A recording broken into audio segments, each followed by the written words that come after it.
Fact number 3. On multiple occasions and under various circumstances, different individuals and groups of people experienced appearances of Jesus alive from the dead. This is a fact which is universally acknowledged among New Testament scholars for the following reasons. 1. The list of eyewitnesses to Jesus' resurrection appearances, which is quoted by Paul, guarantees that such appearances occurred.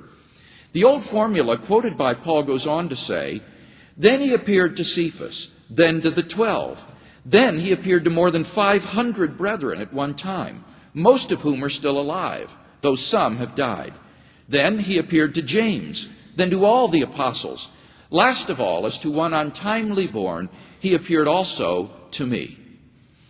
Given the early date of this information, as well as Paul's personal acquaintance with the people involved, such appearances cannot be dismissed as legendary, but must refer to actual events. 2. The appearance narratives in the Gospels provide multiple independent attestation of the appearances. For example, the appearance to Peter is attested by Luke and Paul.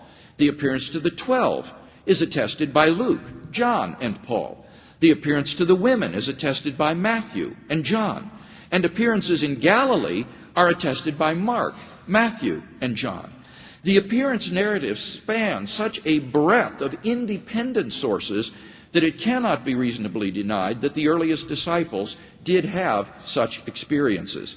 Even the skeptical critic, Gert Ludemann, therefore concludes, it may be taken as historically certain that Peter and the disciples had experiences after Jesus' death in which Jesus appeared to them as the risen Christ.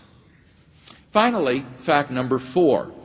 The original disciples suddenly and sincerely came to believe that Jesus was risen from the dead, despite their having every predisposition to the contrary. Think of the situation the disciples faced following Jesus' crucifixion. Number 1, their leader was dead, and Jews had no belief in a dying, much less rising, Messiah. 2, according to Jewish law, Jesus' execution as a criminal exposed him as a heretic, a man literally accursed by God. 3, Jewish beliefs about the afterlife precluded anyone's rising from the dead to glory and immortality before the general resurrection at the end of the world.